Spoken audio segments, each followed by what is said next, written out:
திராவிடம் வந்ததுக்கப்புறம் தாங்க தமிழ் சமூகத்தை படிக்க வச்சு அதுக்கு ஒன்றுமே தெரியாமல் இருந்துச்சு. அவங்களுக்கு எல்லாம் சொல்லி கொடுத்து எல்லாத்தையும் நம்ம பண்ணோம்.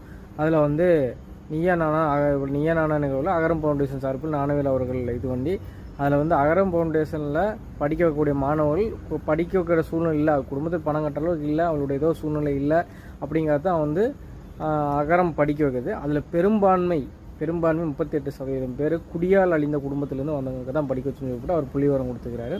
இதுதான் திராவிடத்தோட லட்சணம். குடிக்க வச்சு அழிச்சது தான் திராவிடத்தோட. இன்றைக்கி அதுபோக இன்றைக்கோட செய்தியாக 207 பள்ளிகளை இன்றைக்கி வந்து மூடுறன்னு சொல்லிட்டு ஒரு அறிக்கை கொடுத்துக்கிறாங்க. 207 பள்ளிகள் ஸ்க்ரீன்ஷாட் வைக்கிற தினமல் வந்து ஸ்க்ரீன்ஷாட் வைக்கிறோம் பாருங்கள்.